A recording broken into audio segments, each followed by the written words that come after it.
lived in Memphis for a while, and so y'all kind of slips out once in a while, and I like it, and I've earned it, and so I welcome you to receive that warmly, y'all.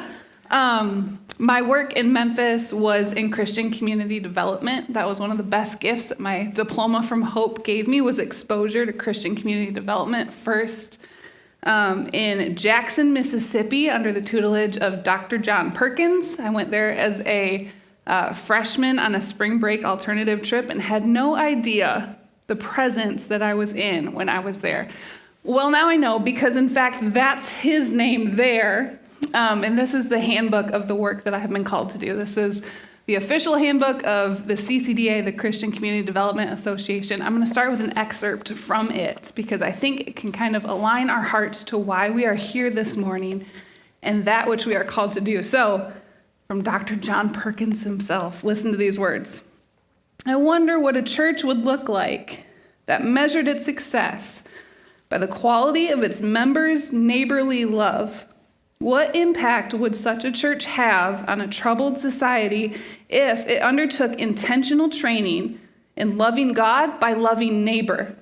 How different and how welcome would the model that commissioned its most gifted to be the strategic office of neighbor? So, friends, you have been called this day to become better equipped in the strategic office of neighbor, thanks to our friends here who will teach us more about local impacts of food insecurity, of living in food deserts, and the work that they are doing day by day to meet those needs to our neighbors. So, you know me.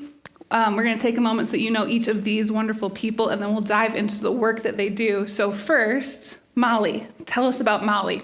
Hi, I am Molly Latshaw. I am the Grants and Partnerships Manager at Community Action House. Part of my job there is managing our grants process and all of that, but the other half of my job is what I love the most, and that is empowering churches to be on mission in their community. So it's a favorite part of my job. I do the grants just because it's the other part of my job. But my background has been primarily in ministry. I have about 19 years of pastoral ministry behind me, mostly in discipleship ministry and missions.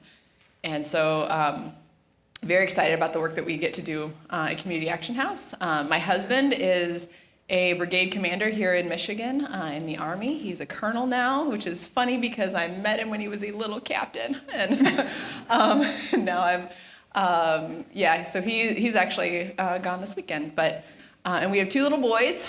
We have Daniel and Alexander. One is 10, one is 6. They both love hockey, which, as a girl who grew up in Nebraska, we don't have that there. So I'm like, I am learning what a hockey mom is, and I don't know what to do.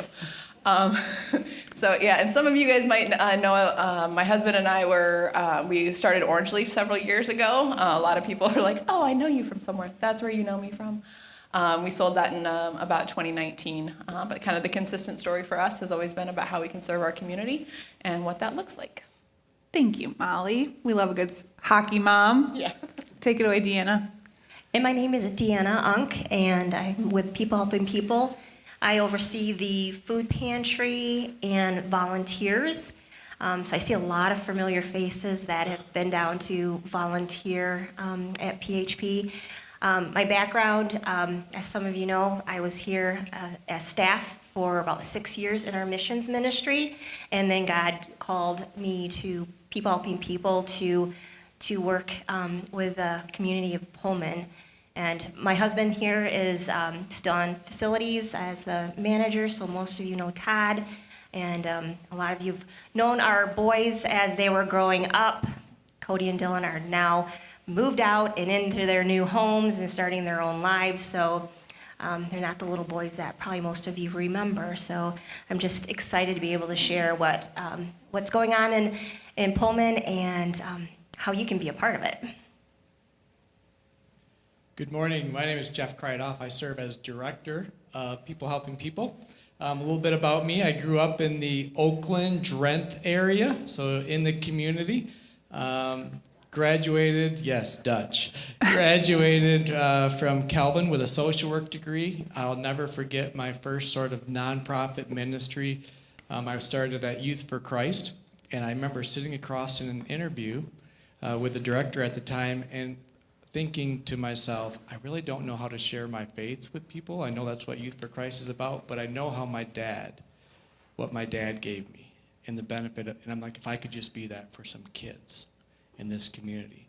And so that was the start of my nonprofit journey, which has led me to, from Youth for Christ to Youth Unlimited in Grand Rapids, where I empowered local churches and youth ministries across the United States and Canada.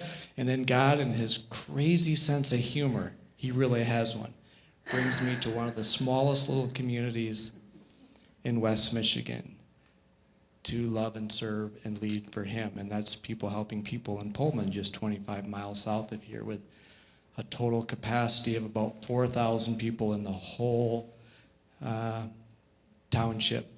And it's known for one of the poorest places south of the bridge, the Mackinac Bridge. Wow, thank you. We have some experts among us today. Grateful for the whole people that they are and the way that they serve 9 to 5 and probably a little more than that through the week.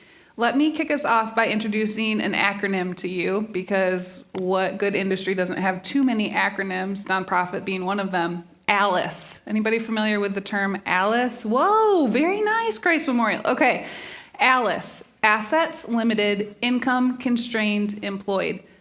This is an individual or household that they are earning more than the federal poverty level, but not enough to afford the basics. And so when we talk about food insecurity, you're likely hearing about individuals who are under that federal poverty level, but also many who are above it, like the acronym said, asset limited, income constrained, and employed. They're working, they're a critical part of our economic infrastructure, but there's not enough at the end of the month, and so something's got to give. So with that common knowledge that we now share, we are all ALICE knowers in this room now.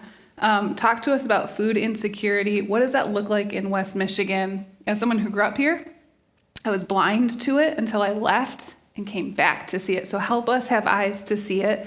Another nuance about these experts is they're able to speak to what it looks like in Holland in a more concentrated space, but also in Pullman and Allegan County, a more rural space. So let's start here in the city. Molly, tell us about what does it look like to be food insecure in Holland? Yeah, so we know that about 30% of Ottawa County is food insecure, which means that they don't always know where their meal's coming from, or where if they're prioritizing something over something else. So at Community Action House, we serve anyone who's at 200% of the federal poverty level or below.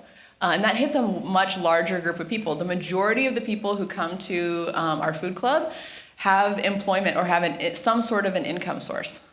They are contributors to our society. They are actively involved in the work that we do here. We did a heat map recently where we kind of did little pinpoint plots on a map of where all of our food club people were here in Holland. And there's some places that you're like, okay, yeah, we're going to have a higher concentration in one area than another. But the most shocking thing to me with this map was there were pinpoints all over the entire community. None of you will go home today.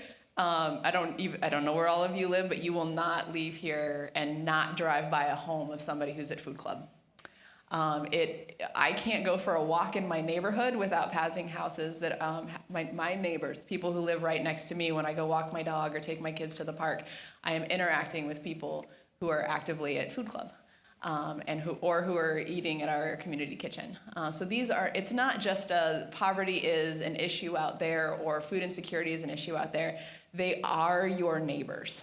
There really isn't a neighborhood in Holland that is not represented on that map. So please note, like when you go home today, or when you're interacting with somebody at the grocery store, or you're seeing them at work or something like that, it will surprise you the number of people that are impacted by it. And who when they come to us, our food club is, my kids call it the mommy's work mire, because I took them to work with them, like, it's mommy's work mire, because to them it's no different than going to any other grocery store. It looks exactly the same. We believe very highly in dignified access to essential needs. So we want it to feel exactly like a grocery store when you come in. But people can come in and get a membership from anywhere from $12 to $19 a month. And for that, they'll get, depending on their household size, anywhere from 60 to 120 points to shop in our store. And right now, if I go to a grocery store, I'm going to pay about 30 cents for a pack of ramen noodles or something like that with a very low nutrition value, but I have to pay something like 89 cents for a bell pepper or something, right? We flipped that model on its head at our food club. And so fresh fruits and vegetables are going to cost about a point. That pack of ramen is probably going to cost about 3.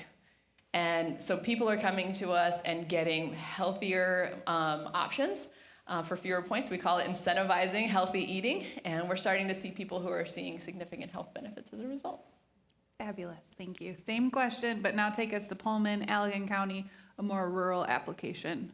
Yeah, so culture and context is everything, right? And so I would say in rural poverty setting, we serve a few different groups of people. So the ALICE population, which is what you're talking about, those working hard but just can't make ends meet with the income that they have, is one group of people that we serve. A different group that we probably serve even more of is those that we would say are living in generational poverty. Those who are struggling with mental illness, those who are struggling with significant addictions. And they're not living in the house next to you. Like if you were to drive to Pullman today, on your way to our place, you drive by a house that looks fairly typical house, but then if you look behind the house, you'll see 2 campers parked about 100 yards behind each house. And there's somebody with an addiction living in that camper, or somebody with mental illness living in the other camper. And there's an electric extension cord connecting from the house. And so it's a different type of poverty.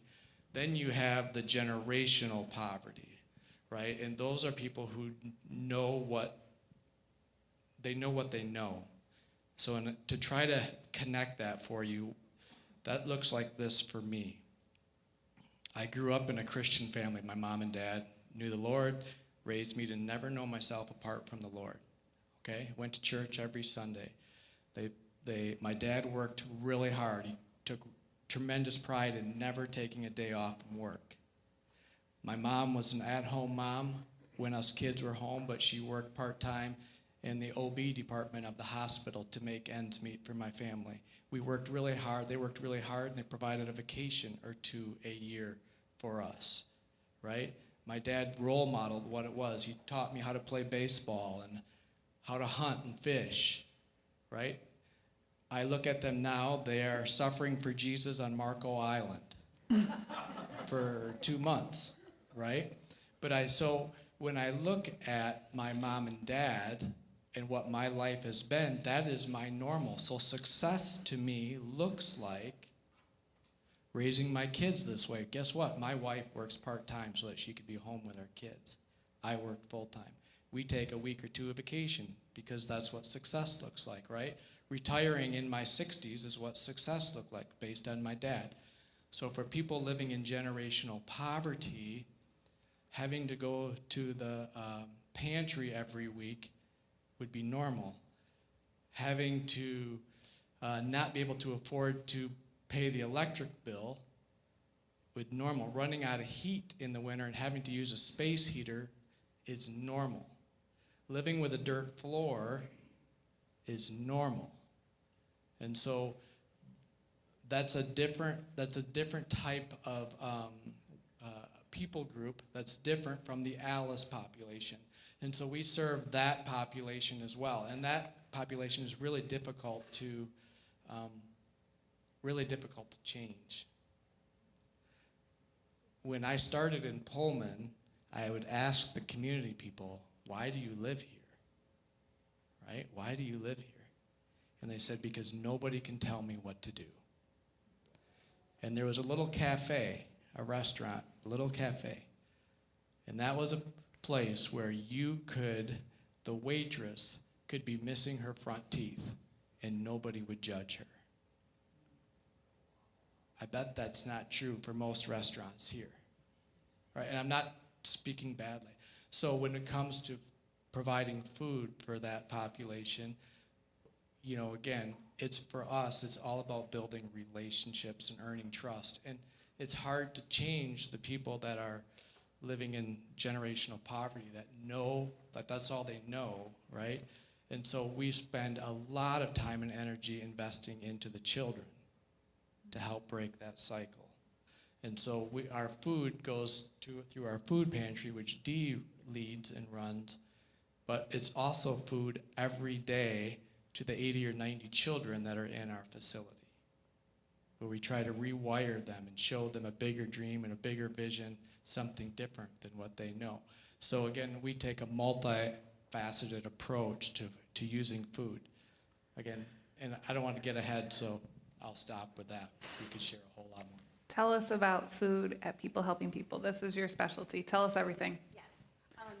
So at the food pantry, we see our families come in once a month, and what happens is they'll come in, we'll sit down, we'll review paperwork with them, we'll figure out, is there any other needs? Because we feel like the source of food is a way of building community, relationships, and also finding out what are your other needs that they may have, whether it's utility, spiritual needs, because we're very strong into sitting down and praying with our families before they go to shop. We also want to make sure, if there's anything as far as counseling, that we also are able to set them up with avenues to help people with that. So as they sit down with our caseworkers, they move in then to the shopping portion of the pantry, where we have individuals that are volunteers, and they will pull this big cart. And our families are allowed to select the items they want. So we don't pre-box anything. It's based on family size, so then that way, as they shop, they know how much of each item that they can select. We're set up like a grocery store, so we're up and down the aisles, and we also are very strong on fresh produce, fruits, vegetables, trying to really get that healthy materials, food to them. So those items, when we may put a number item on a box of cereal, depending on your family size, when it comes to fruit and vegetables and things that are fresh, we leave it unlimited, because we have been blessed by so many food resources that we're able to provide just a good, stable meal. And once the families have, shopped through the pantry, they will leave with a big cart of food. I mean, banana boxes that, total about 4, heaping over, that will provide them meals for the next several weeks.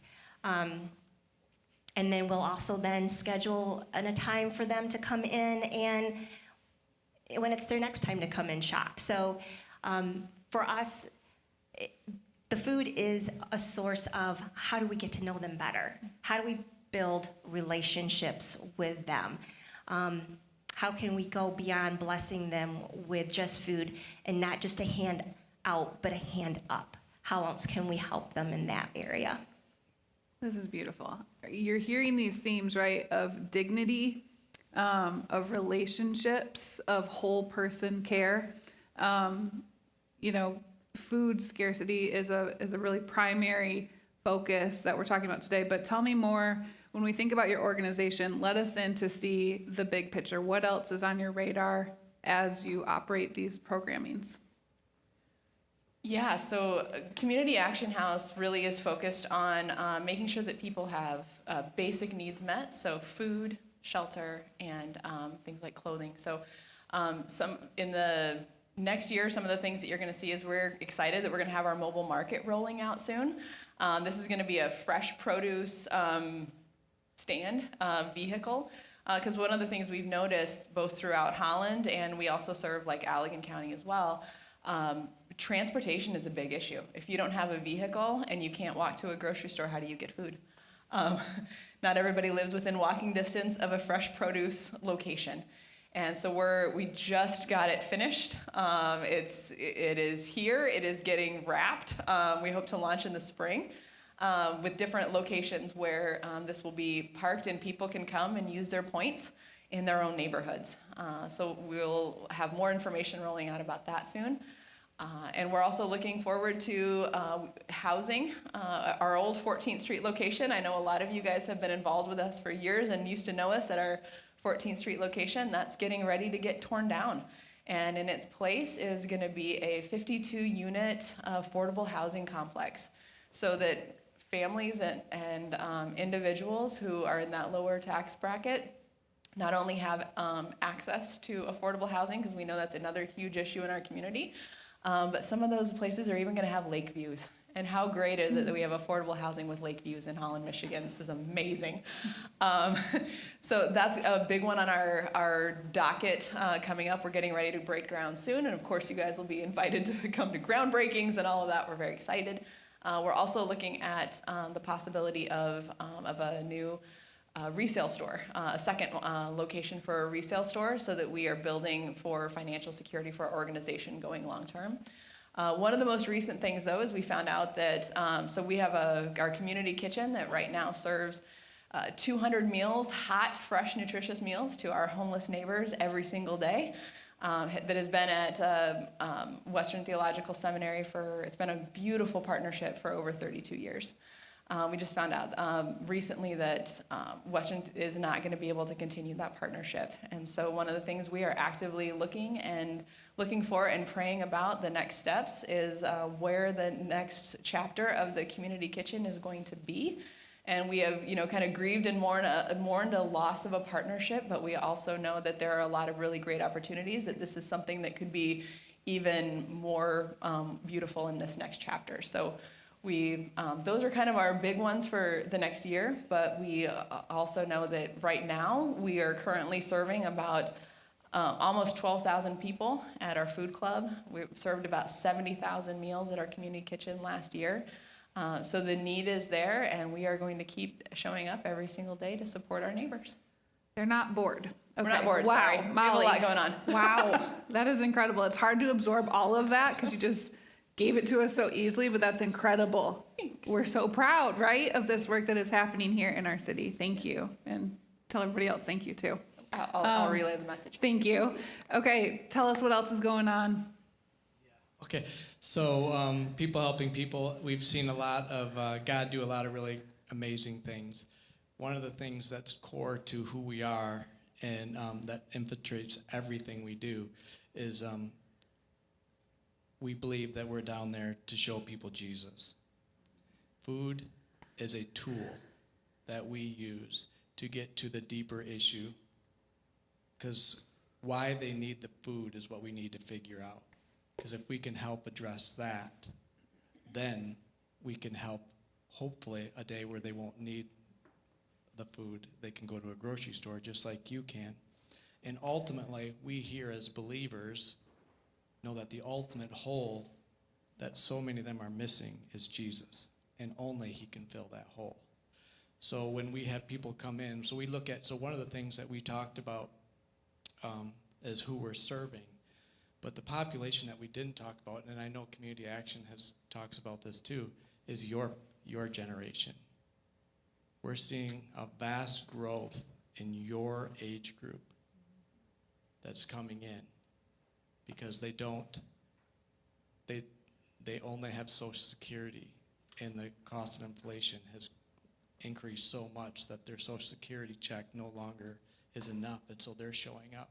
And we know that those people are lonely. Coming to our food pantry is a way for even connection. And so when we're dreaming, that's an area. How can we meet that need? That's an area that we're dreaming about. We have a youth program I talked about. Think of the Boys and Girls Club. It's the same thing, but faith-based. 80 to 90 elementary children that come every day, 10 to 15 middle school and high schools that we're teaching leadership development and job training and all that sort of a thing is happening. Right now, while we were worshiping here, there was 20 to 40 people worshiping in a little white church that's 130 years old that now People Helping People owns. And there's a Sunday service that goes on for the people in that community every Sunday. And it's a different group of people. It's probably people that wouldn't feel comfortable coming to Christ Memorial, and that's not saying anything negative about Christ Memorial. We had a lady show up with a raccoon swaddled in her chest, just like we see babies, because that was her comfort and made it safe for her to come in. We had our pastor say, whatever it is that's holding you back from Jesus, bring it to the cross. We had somebody bring in $10,000 worth of marijuana stuff. Like, that doesn't happen in any church that I've ever been a part of, but it does for the people there. And so when we talk about where are we going in our overall ministry, those are all pieces of it. We have 3 rental homes for families that can't afford the cost of rent. And 2 of those people work for us, and we love that. And this summer, this 2025, our big initiative for 2025, is we're partnering with the Outdoor Discovery Center. And the Outdoor Discovery Center has designed and is going to build this summer for us a nature playscape. So for those 90 kids that come to our program every day, they will have a first-class playground. And you know that 80% of the children that come to our after-school program and summer programs live in a state of trauma. They'd be defined as living in trauma. And that type of play is the best type of play for kids that live in trauma. And so many of the kids and the people that live in Pullman feel second class or less than because of the poverty. And we want to show them that they're not. And so having the Outdoor Discovery Center build one of the best playgrounds that they make in Pullman is saying to that community, you are worth it. And that's what we're about doing. And so that's our big push for 2025, and we look forward to celebrating with the community in that ways and many others that are still in the planning works I won't talk about yet. It's okay. We don't need to push you for those, but it sounds like some groundbreakings that we can put on our hearts and maybe our calendars too. These are really beautiful things. Okay, captive audience. Time flies when you're having fun, so we're already at the last question, and that is, we are a people who have been given resources, our time, our money, our minds, our advocacy, our relationships. How can we use those to impact the work that you're trying to do day to day and in your long-term strategy? How do you need us? Oh, so much. Mainly because a lot of the work that we do at Community Action House is stuff that we are 100% recognize we can't do on our own. We just can't. We have about a staff of about 70 people right now, but we have 2,800 volunteers that make it possible. And every single one of them makes a transformative impact on the guests that we serve, the staff that is there as well, and an impact on our community. So, and the other part I've been thinking is, as we've been talking, we talked a little bit before, is there's no one organization in Holland, in Pullman, and anywhere in between that is able to do it on their own. Our organizations work together frequently. And it's us going, hey, we have some extra of this. And you guys saying, hey, we have some extra of this. Can we swap? Just fun stuff like that. So I would say the number one place where you guys can get involved even today is what you're doing right now is learning, is educating yourselves on what is happening in our community is the first and the fastest thing to say to do. The next one I would say would be volunteer. Volunteering is the fastest way for us to get you to know everything that happens, the ins and the outs and all of that. And I've heard a lot of people say, well, I can't do boxes in like a warehouse. Come and talk to our volunteer team. We have people at all different levels of physical ability doing all sorts of work.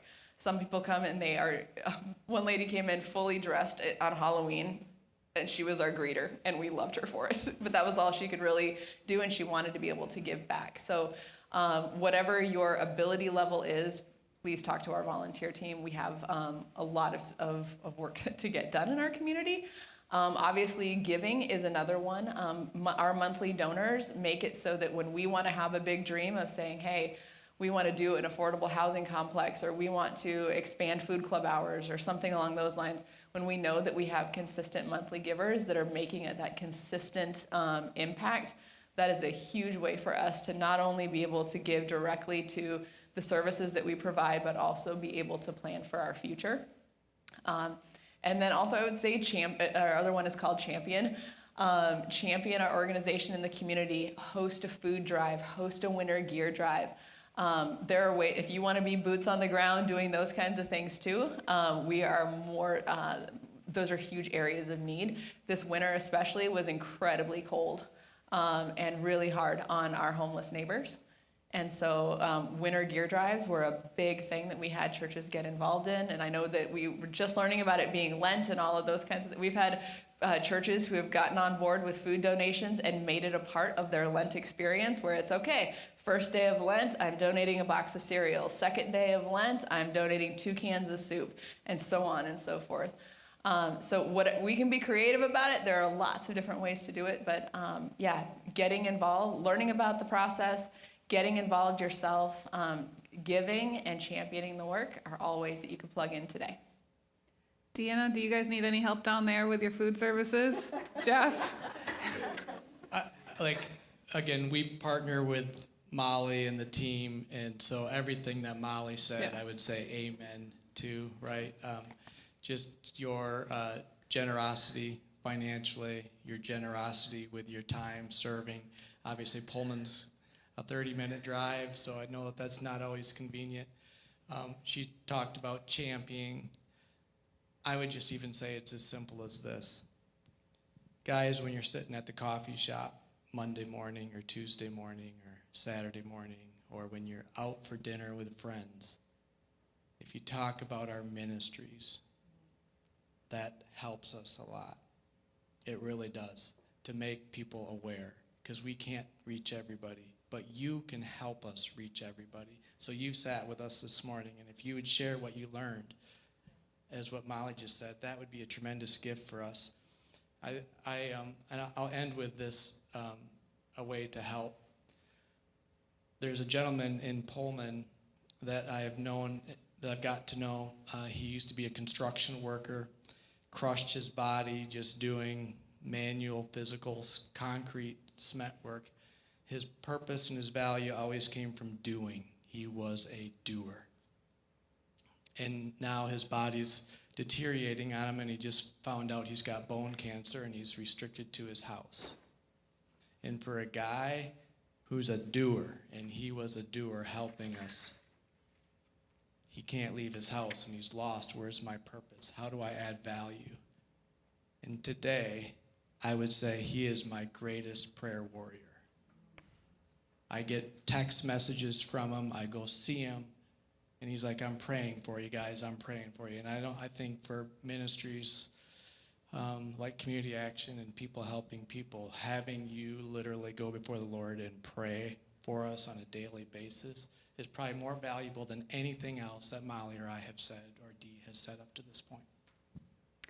And as a fellow nonprofit worker, but not representative of either of these organizations, may I say on their behalf, monthly donors are such a gift. Give them money monthly, because there are seasons of the year when people cut the checks to give. And as a nonprofit worker myself, I love receiving all of them. But that makes for a really flush December. But you know who feels a little lonely in March? Our nonprofit friends.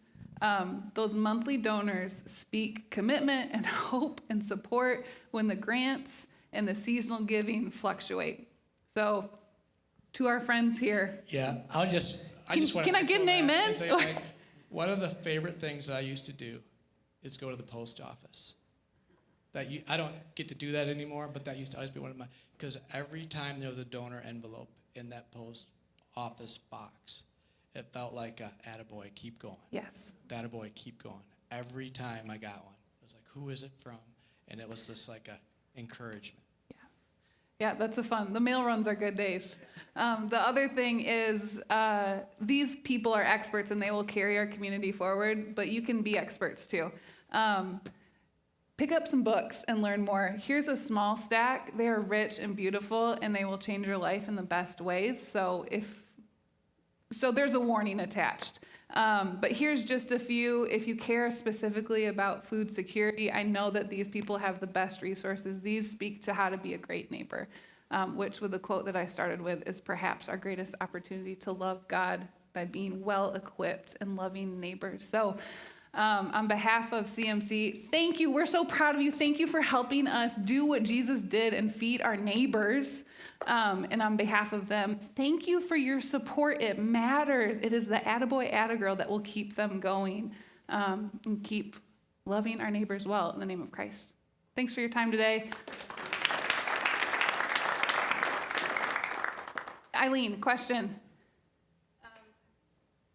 Question, but Friday night, we went to see the movie No Address. I don't know if you've heard of it.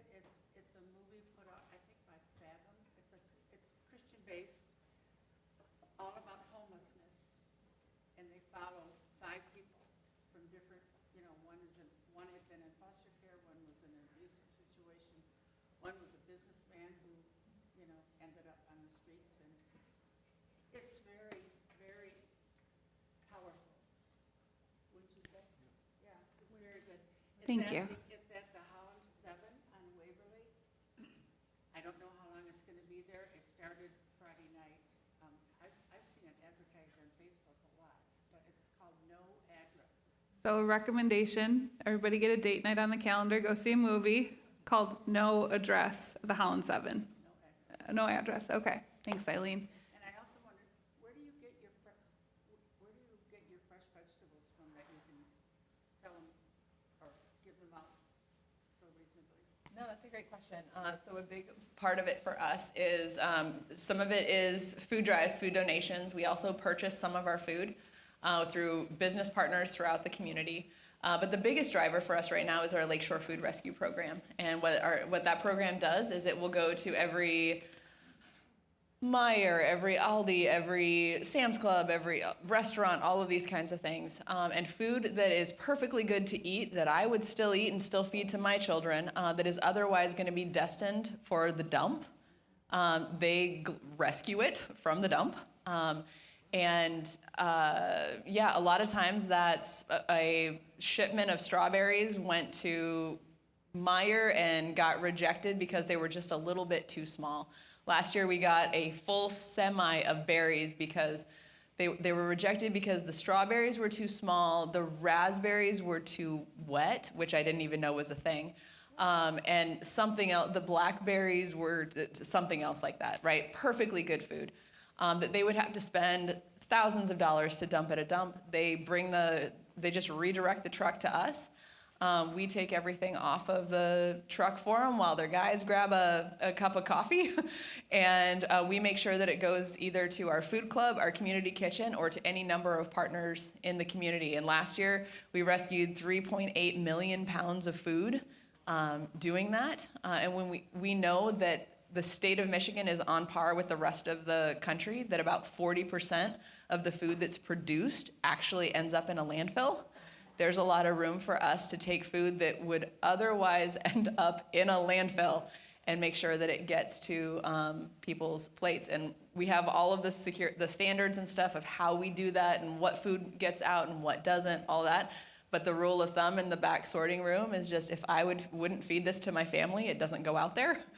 And any of the food that does come in that is not fit for human consumption, we end up composting it with 8th Day Farms, and then 8th Day Farms gives us a portion of their harvest at the end of the year.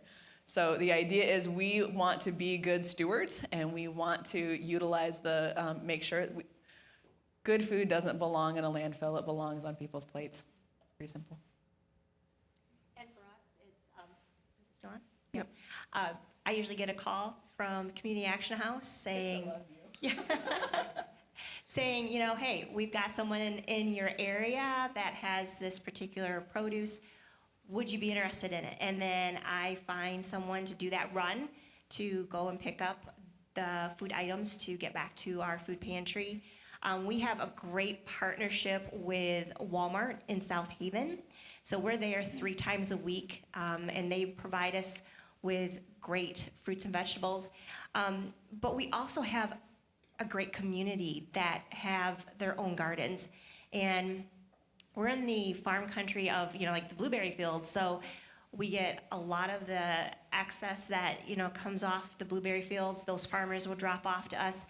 Our community that have their own small gardens that feel that they've got what they need and they just want to bless someone, they'll show up at our doorstep. Kids Food Basket is another one that we work with that provides incredible produce because our same philosophy is if I wouldn't eat it, it's not going out there. We only serve the best. So we're very particular on making sure that our families receive the best of the best that we can offer. Thank you. How about the interaction with food stamps? The federal program for nutrition supplement. Yeah, so we would operate on top of that. So we have a resource navigation team similar to you guys, is where we will help people if they come in and say, I need help getting on food stamps. We'll help them. This is the paperwork. We can get you signed up. This is the process. We aren't designed to be the only solution. We're designed to be a part of the solution for families. So that $12 to $19 a month membership that they get and all of those points represent about 10 days worth of food, or I'm not supposed to say this publicly, but about $300 worth of food. That's not enough to feed a family of 4. And so food stamps would be on top of that. So our food club is not the only solution, but we want to be a part of that family's comprehensive solution to make sure they have the food that they need. And a lot of times what a family will do, what I would do in that situation, is I would use all of my points at Community Action House to make sure that I got fresh fruits, vegetables, all of those kinds of things. And then I would budget my SNAP benefits or those kinds of things at a local grocery store so that I maxed out to the best overall value. Right now we know that when people come to our food club, it's about 2 to 3 times more likely that they're going to get fresh fruits and vegetables than any other item on our floor. So we're working in conjunction with those, but it's not like they come to us and say, hey, here's my SNAP benefits, can I use them here? They would use those still at any other grocery store in the community. Yeah, I hear that function the same way. I hear that we have whet your appetite for more information, but to honor our time, let me close it out there. Find them for individual questions or make a clamor and invite them back to give you more information. Thank you so much for your time, your investment, your interest in this important matter. Enjoy Sunday dinner.